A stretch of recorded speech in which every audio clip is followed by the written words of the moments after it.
I'm trying to replace native forest. So the native forest that was here and cut down 100 years ago, or even earlier than that, had species that don't grow at this elevation and altitude anymore because of fungus and other pathogens that have come in. So this used to be koa forest, koa in ohia forest, and ohia still grows here, but koa doesn't.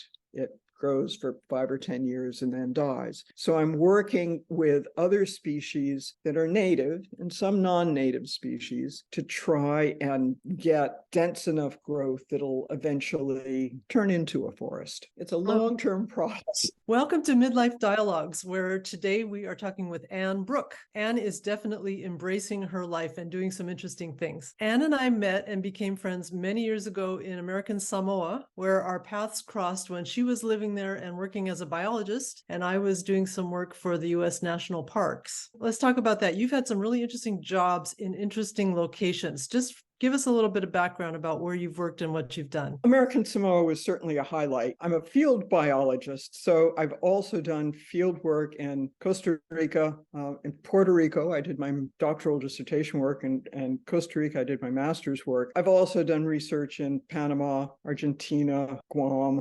Fiji, Niue, a lot of islands in the tropics. Yeah, not so bad. That would sound really good to some people. That must have been kind of fun. It was fun. And getting to live in some of those places was really a highlight. I was in American Samoa for 3 years. I was on Guam for 14, and I was working on and off of Puerto Rico and some of their out islands for 2 or 3 years. What was a favorite? Do you have a favorite place you lived? They were all so different, and they had different wonderful things and different things that I didn't like. American Samoa was the most beautiful, but very isolated. The internet was just getting started in those days, so it wasn't very mainstream at all. It was fun to live there, but it was also hard to live there. I know in your last years working, you had a big plan about where and how you would retire. Tell us a little bit about where you were working and what that plan was. So I was working on Guam. I went to Guam to work for the U.S. Fish and Wildlife Service as the biologist at the National Wildlife Refuge there. And when I got there, I realized that really this was a job working for the Navy because it was on land that was co-managed with Fish and Wildlife Service that the Navy owned. So I had an office at the refuge and I had an office at the Navy. The job was temporary, but after a couple of years, the Navy hired me on as a full-time employee for a lot more money. And, there I was working on Guam. It's a dry island. It's not as wet and green as some of the other places I've been. And it's remote too. And it's way out there in the Pacific. So I knew I didn't want to retire there.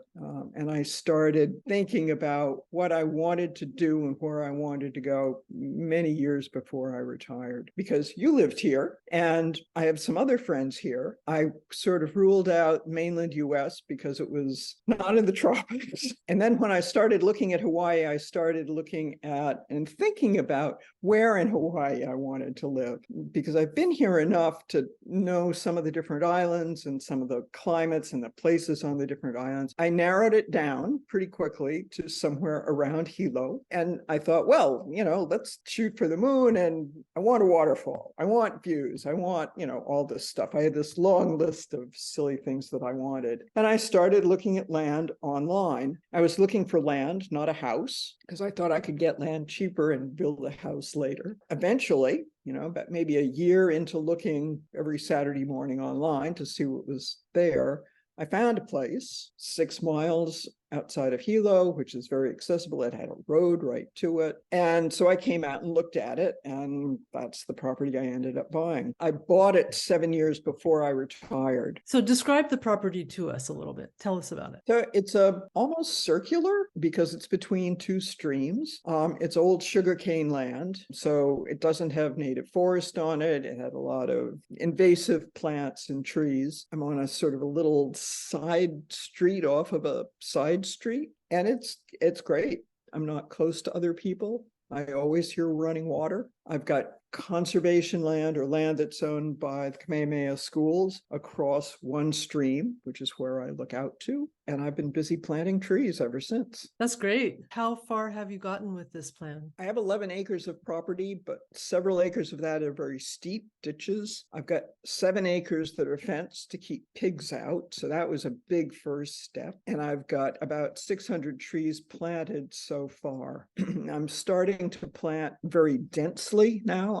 I started to plant more as you do for forestry. And now I'm planting many, many trees per acre rather than, 100 or so. So it's a learning process, and it's trying to keep ahead of the invasives from coming in and sort of swamping everything before it gets tall enough to get above them. What kind of trees are you planting? I'm planting a lot of ohia, which is a native tree here. They grow everywhere. They grow in the wet forest, in the desert, on the beach. I mean, they're very abundant and very adaptable. I'm planting a number of other species, ali, which is found throughout the tropics.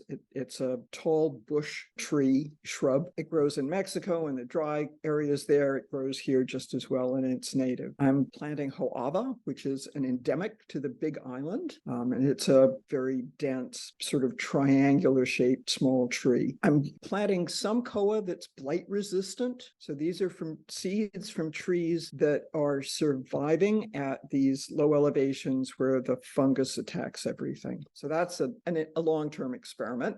They always start out looking great. We'll see how long they live. Those are the main species. I'm also putting in wiliwili, which is another native and is usually considered to grow in the dry forest. But the botanists who I've spoken to say, yes, it used to grow here in the wet forest. People occasionally have it in this wet area, and I'm finding it's growing beautifully. But I'm planting it in cinders. I'm not planting it in dirt. I've got one tree that I planted 6 months ago, and it's 5 feet high. So they're doing very well. They'll grow differently than the dry forest trees that are very gnarled and sort of mystical looking. These will be tall, straight trees because of the different climate that we're in. And you're planting these trees yourself, right? Yeah, I am. And this keeps me busy. It keeps me busy and fit and active and all of that. So I have 2 greenhouses and a friend who is helping growing plants. We're growing things from seed. He is doing most of the work in the greenhouse. And then I'm doing all the brush removal and planting all that. Planting trees is very easy. It's doing the site prep that's difficult because you've got to go out there and get rid of whatever ground cover you've got and get down to the dirt to plant them, and then keep it that way long enough to let the tree get a hold. That's hard work. I mean, that's kind of impressive for someone, retired out there at an age when a lot of people are just content to relax and sit more. You're working hard. I'm working hard. I'm not working hard 8 hours a day. I'm working hard 2 or 3 hours a day. And sometimes it's, 4 o'clock to 6 o'clock because that's when the clouds come in and it's cooler, which is fine with me. That's great. I put in a lot of the fencing myself. I went out there and I dug post holes. The dirt here is very easy to work. It's not rocky. I had help standing the fence up, but I did a lot of that work by myself. I can do it. It keeps me active. I get aches and pains sometimes, but that's just part of doing it. Oh, that's great. That's great. I also want to ask you about your house. Tell us about this house that you designed and had built on your land. So because I've lived in the tropics for a long time, I had some pretty strong ideas about what I wanted and didn't want. I wanted a house that caught the breeze. I wanted a house that was open and airy because houses that are enclosed in this climate, everything just molds and mildews and rusts. I get 175 to 200 inches of rain a year here, which is a lot of rain. So having things where the air circulates is very important to me. The house is quasi post and beam. It's quasi single walled. Some of it's single walled and some of it isn't. I tried to minimize the amount of sheetrock, which is 50% cellulose and gets termites in it. My closets don't have doors or ceilings. They're all open air. The main room of the house has got vents at the very top, the peak of the roof, and I have doors and windows that are open pretty much all the time, except when it's raining really hard and cold and the winds are coming down down from the mountain, but that helps. My house is also up off the ground. I'm about 5 feet, so I've got air circulation below it as well. And in the earthquakes, it just rocks. It doesn't jolt and bump.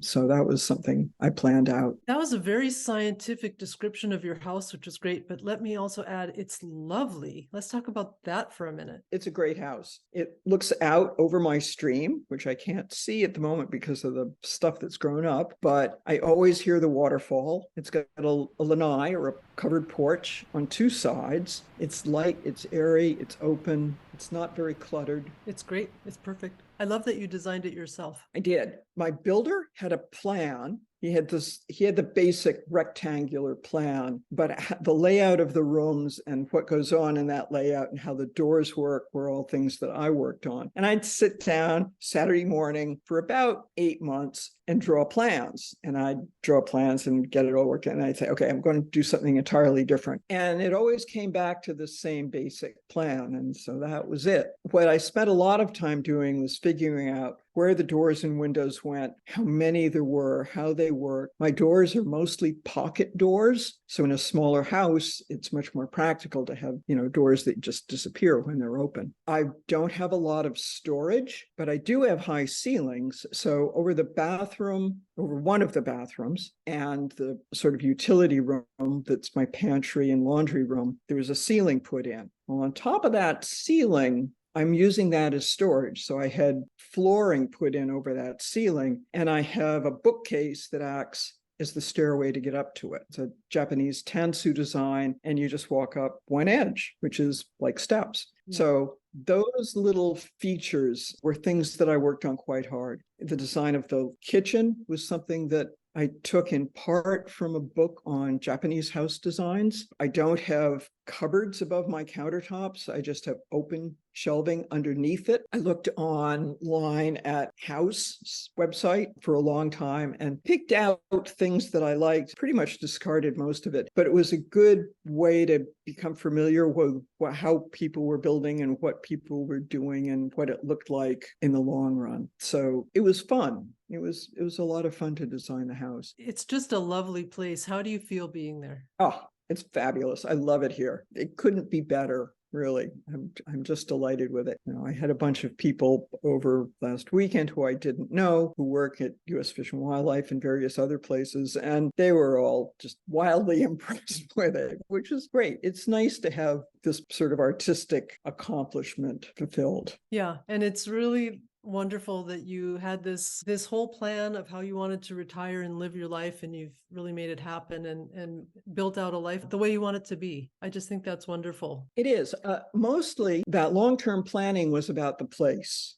I didn't know what I was going to do when I got here. I figured I could do forestry stuff for a few years maybe, and I don't know. I really didn't have a concrete plan other than getting the land and building the house. I had a cabin built first where I could come and stay. I stayed in that cabin while the house was being finished. So I've been here for 6 years now, and it's only been in the past year or two that I've really developed an agenda of what I'm doing and how to do it, because I've put in enough trees to know what works and what doesn't work. So that's much more cut and dry than it was for the first few years, and when to plant, which is in the winter when it's raining. And now I'm doing other things as well that are keeping me busy. Well, that's great. Thank you so much, Anne. Really fun to hear what you're doing and how you made a plan and made it happen. And it's just been great talking to you. So thank you. Stay tuned for part 2 and part 3 of Anne's story, which is coming soon. And thanks for watching Midlife Dialogues. See you next time.